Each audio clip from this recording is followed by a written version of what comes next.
શ્રી વલ્લભાધીશ કી જય, ગિરિરાજ ધરણ કી જય, શ્યામ સુંદર શ્રી અમને મહારાણી કી, શ્રી ગુસાઈજી પરમ દયાળ કી, શ્રી ગોકુલ નાથ કી જય, દાવ દયાળ કી, श्री नवनीत प्रिया लाल की, अपने माथे बिराजता सेव्य स्वरूप की जय। बधाई वैष्णव ने जा करीन जय श्री कृष्ण। मारे खास आज बात करवी छे। आ यूट्यूब चेनल फक्त सत्संग माटे ज, कोई बीजा पर्पज माटे छे ज नहीं। हूँ मारी चेनल ने सब्सक्राइब करो एवं पण कोईने नथी कहेती, कारण के आमां एडवर्टाइज न होय अने छतांय लोको फोन करीने एम के मारे मठिया वेचूं छुं एनी एडवर्टाइज करो ने।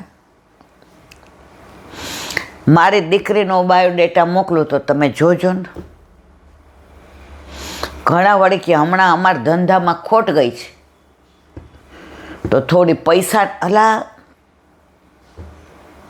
પૈસાની વ્યવસ્થા, આ બધું લૌકિક હું ઘરમાંય નથી કરતી, બારે નથી કરતી, તો શું કામને તમે અહીંયા બધા આવી વાતો કરો છો? તમારો સંસાર, તમારું લૌકિક બધું તમારા પૂરતું મર્યાદિત રાખો. મારો સમય ન વગાડતા. મારી પાસે આવો સમય નથી અને આ બાબતમાં હું હેલ્પલેસ છું. હું કશું જ ન કરી શકું.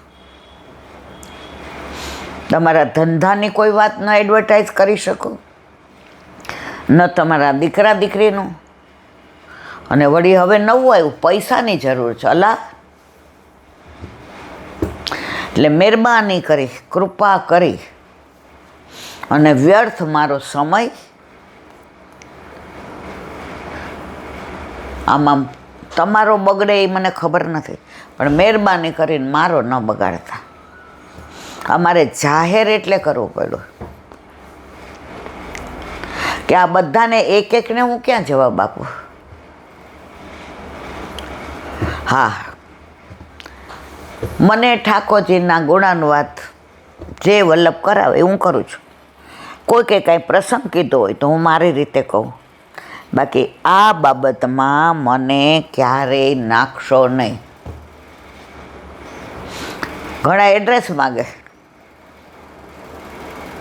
હવે કામ આવા હોય બધાને. મારા વાલા, મારો સમય ના બગાડતા. મારી પાસે આવો સમય છે જ નહીં કે આવું બધી વ્યર્થ પંચાયતમાં પડું. આજે આ યુટ્યુબના માધ્યમ દ્વારા 3-4 મિનિટ એટલે બગાડી, બધાયને ક્ષમા કરજો, પણ આ બધું મને કહેશો નહીં. બોલો વલ્લભાધીશ કી જય. દિવાળીના દિવસો, આ દિવસો જ એવા હોય છે કે અંદરથી જ ઉમંગ હોય, અંદરથી જ આનંદ હોય. છોકરાઓ ફટાકડાની વાત કરે એટલે તરત મનમાં એમ થાય કે નાની ફૂલઝર લાવે તો રમા એકાદશીથી દિવાળી ચાલુ થાય. રમા એકાદશી, વત્સ બારસ, ધન્યતેરસ, રૂપ ચતુર્દશી, ગોવર્ધન પૂજા ને અન્નકૂટ અને ભાઈબીજ. આ જે બધું આનંદ છે, તો કાંઈ પણ લૌકિક વાત ઘરમાં થાય તો એ તરત ઠાકોરજી યાદ આવે કે આવડી નાની નાની લાવે ફૂલઝર અને ઠાકોરજી પાસે ભલે ને 2-4 જ કરીએ. આ બધું દેવાવાળો એ છે, આ બધું કરવાવાળો એ છે. પણ એને અહીં નાની ફૂલઝર જ્યારે તણખા જડતા હોય, આપણે બાળ સ્વરૂપની સેવા કરીએ છીએ. સર્વદા સર્વભાવે ન ભજનીયો વ્રજાદે. યશોદામાં લાડ લડાવે ત્યારે વાત્સલ્ય ભાવ એટલે કે બાળવા. સામને જેને નિકુંજમાં પધારે એટલે નિકુંજ ભાવ. તો કોઈ પણ તહેવાર હોય કે કોઈ પણ ઉત્સવ હોય, પહેલાં આપણને કોણ યાદ આવે? આપણા ઠાકોર. હવે રાખડી પૂનમ એટલે રક્ષાબંધન હોય, એટલે આ બધા જાતા હોય, મમ્મી કાંઈ લાવવું છે? તરત મનમાં આવે નાની નાની રાખડી ઠાકોરજી માટે લાવજો.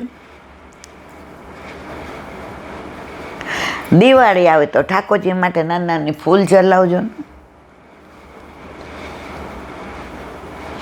અત્યારે રંગોળી કરીએ તો એમ થાય જોઈ લોજો ને રંગ પડ્યા છે નહીં તો લાવજો. હવે 12 રોશની કરીએ તો તરત કહે કે ઠાકોરજીના મંદિરમાં આપણી નાની સિરીઝ હોય લાવજો ને બેટા. મર્યાદા માર્ગે એવું વિચારે કે આ બધાને દેવાવાળો, બધાને જગાવવાવાળો, બધાને અરોગાવવાવાળો, બધાને એને તમે આવું ધરાવો છે.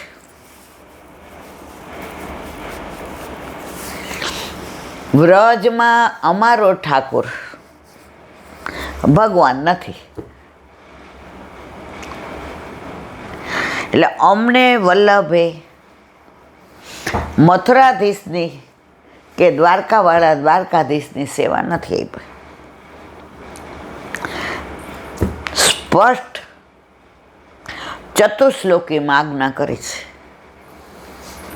સર્વદા સર્વભાવે ન ભજનીયો વ્રજાદે. બસ તારે જે ભાવ, બાળ ભાવ, વાત્સલ્ય ભાવ, નિકુંજ ભાવ, માધુર્ય ભાવ, જે ભાવથી કર. કોની સેવા? વ્રજાદી. એટલે આપણને વારંવાર મથુરા જવાનું મન નથી થતા, વારંવાર વ્રજમાં જવાનું મન થાય. હમણાં હજી તો મહિનો નથી જઈ આવે. એક વૈષ્ણવ કહેલા બેન દિવાળી ઉપર અમારી ભેગા ગાડીમાં હાલો આપણે. મેં મારા વાલા પગ ક્યાં લેવા જાઉં? એક સેકન્ડ મનમાં એમ થઈ ગયું કે હાલો ને, પણ તરત આકાશે કીધું મમ્મી આ બોમ્બે ને રાજકોટ જઈ આવી, તું હાલી નથી શકતી, એકદમ પેલી થઈ ગઈ છો, હવે તું શાંતિ રાખ. પણ એ એટેચમેન્ટ છે ને વ્રજનું, એ આમ નાભીમાંથી ને એમ થાય હાલો ને વ્રજમાં જાય. આજે એક બેનનો ફોન આવ્યો હતો, એ કહે કે અમે પરિક્રમા તો લગભગ ઈલાબેન 40 વર્ષ પહેલાં કરી લીલી, એટલે ઘણું બધું ભૂલી ગયા હતા. અને 40 વર્ષ પહેલાં ઘણું બધું એવું હતું કે જે અત્યારે તિરોહિત થયું છે. પણ તમે જ્યારે વ્રજની વાતો કરો ને, અમે બધું ભૂલીને ત્યાં વયા જઈએ છીએ. કે હું તો ફોરેનમાં જોબ કરું છું, એટલે ગાડી ડ્રાઈવ કરતી હોઉં, કારણ કે હું જ્યાં રહું છું ત્યાંથી મારે 1.25 કલાક થાય, એટલે ગાડી ડ્રાઈવ કરું એટલે મૂકી દઉં. તો ચલાવતા ચલાવતા મને આમ ઝરણા દેખાય કે પર્વત દેખાય કે નદી દેખાય, તો તમે સત્સંગમાં જે બોલતા હોય ને, તો એ મને નદી દેખાય એટલે મને યમુનાજી જ યાદ આવે. પર્વત ટેકરી જોવો એટલે મને ગિરિરાજ બાબા યાદ આવે. જ્યારે મારું ડેસ્ટિનેશન, જ્યારે મારી જગ્યા આવી જાય જોબની, મને એમ થયું અરે આ 10 મિનિટનું રહી ગયું. એ કે you can't believe, A 10 minute હું ગાડી બેઠી રહું કે ના આ અનુસંધાન નથી છોડવું. અને સાંભળીને જાઓ.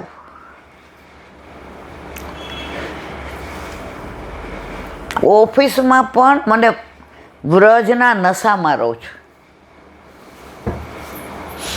દારૂ ગઈકાલે રાત્રે પીધો હોય ને તો બીજે દિવસે બધા એમ કે કાલે થોડી લગાવી લાગે છે.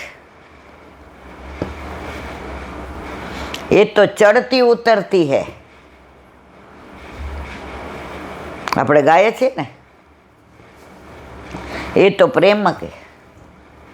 આ દારૂનો નશો ચડે ને, લેકિન એ મસ્તી ऐसी है ને જો ચढ़ जाए फिर उतरते ही नहीं है.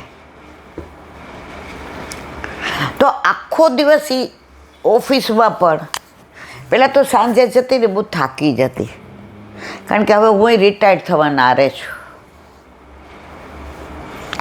પણ ફોરેનમાં કેવું બધા પોતપોતાનું કરે, એટલે દીકરાને ઓ બીજા ઓલા મારીએ છીએ પરગણામાં, અને મિસ્ટર નથી.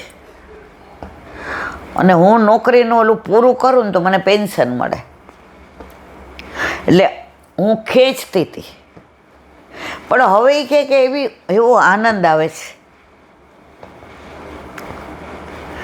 અને થાની લઉં કે આ વખતે તો મારે વ્રજમાં જવું જ છે. મેં તો હાલો, મને કે લીલી પરિક્રમામાં તો આવવાની જ છું, કારણ કે ત્યારે હું રિટાયર્ડ થઈ ગઈ છે. વ્રજ વસ્તુ જ એવી છે, કોઈ વાત કરે તોય આપણે ત્યાં પહોંચી જઈએ. આજે ઓલા વૈષ્ણવે કીધું 7 સીટર ગાડી છે, અને દીકરાએ કીધું કે અમે ફોરેન ફરવા જાય છે, તો તમે લોકો આ ગાડીને ડ્રાઈવર લઈ અને વ્રજમાં જાઓ. એટલે મને કે પ્લીઝ ઈલાબેન પ્લીઝ. મેં તો પ્લીઝ નહીં, મને તો લોટરી લાગે વ્રજમાં જવા મળે 10 દિવસ દિવાળીમાં, કારણ કે માનસી ગંગા ઉપર જે દીપદાનનું પ્રાગટ્ય થાય છે ગોવિંદ કુંડ ઉપર, પછી અન્નકૂટના દિવસે જે અન્નકૂટ થાય, બધે ભાઈ બીજે બધા સ્નાન કરતા હોય, આપણે પણ ન કરીએ પણ એ દર્શન કરીએ તોય રાજી થઈ જાય.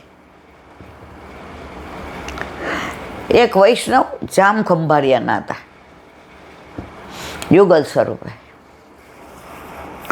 લગભગ 25-30 વર્ષ પહેલાંની વાત છે. આપણે બધા ગયા હતા ત્યારે આ મોબાઈલ નહોતા, એટલે આપણે જ્યાં ઉતરા ત્યાં પૂછવા આવ્યા. એ કે અમને 4 કલાકનું આપશો જગ્યા, અમે સાંજે તો વયા જશું. તો ઓલાએ ના પાડી. એ કે 1 કલાકની જગ્યા નથી, એ કે રૂમ જ ખાલી નથી. એટલે મારું ધ્યાન ગયું. મેં તમે જામ ખંભાળિયાથી આવજો, આના હગા જ? મને કે આ. મેં તો કેમ 4 કલાક બેટા? માસી આવ્યા છીએ તો ભાઈ બીજનું આપણામાં પુષ્ટિમાં હોય નહીં, જરૂરી નહીં, પણ આવ્યા છીએ તો એમ થાય કે તો સૌરાષ્ટ્રમાં મારા ભાઈ એવું શીખવાડ્યું છે કે યમુના સ્નાન કરવું હોય ને તો અહીંથી ઘરેથી સ્નાન કરીને જવાય, આવું ગંદુ ગંદુ ના જવાય. યમુનાજીની પવિત્રતા જાળવવી જોઈએ. તો માસી રસ્તામાં તો ક્યાં, એટલે અહીંયા સ્નાન કરી લઈએ, પછી ત્યાં સ્નાન કરીને આવીને કપડાં બદલાવીએ, બસ એટલી વાર. મેં તો અમારા રૂમમાં વહી જાય. એ મારે સામું જોવા માંડે. મેં તો તું નિરાંતે 2 જણા સ્નાન કરો ને જાઓ. હવે આપણે ઠાકોરજી પધરાવીને ગયા હતા એટલે બધી વ્યવસ્થા હતી. હવે 2 સ્નાન કરીને આવ્યા અને આવીને આમ ભેટી દે રાજી થઈ ગયા. મેં તો કેમ? એ કે ગયા ને તો આ તો 40 વર્ષ પહેલાંની વાત છે. એવી કે કેસરની સુગંધ આવી, કેટલી વાર ખબર છે માસી? 30 સેકન્ડ પરાણે એ કે અમે 2 જણા આમ છક્ક થઈ ગયા કે મહારાણીમાં એટલે આપણને એ કે અમે વચ્ચેથી ઉતરીને આવ્યા હતા, અમારો કોઈ ટિકિટ નહોતી. અને ત્યારે આવું કેમિકલવાળા જળ કશું જ નહીં, અને યમુનાજી ભરપૂર, ચોમાસું ગયું હતું. એટલે મેં કીધું નસીબદાર હોય ને થાય. તો એ જે ઓલો લોટો લઈ ગયા હતા સ્નાન કરવા, એ લઈ આવ્યા હતા ભરીને. મને કે લ્યો તમને માથે નાખ્યું. મેં કીધું વાત તો સાચી છે, યમુના જળમાં કેસર ઘોળી સ્નાન કરાવવું સાંભળા. પછી મેં કીધું હાલ હવે નીચે ચા મંગાવી છે અને ઠાકોરજીને કલેવું ધર્યું, ગરમ ગરમ પરોઠા. મેં કીધું મને કે ના ના અમે બાર. મેં કીધું બહાર હું કામ કરું છું, હાલ. મેં તો ઠાકોરજીને જો શ્રૃંગાર કર્યા છે અને પરોઠા સરાવ્યા, એટલે હવે તું તારે. એ લોકો પાસે ગાંઠિયા ને એવું બધું હતું, તળેલા મરચાં, નાસ્તો કર્યો.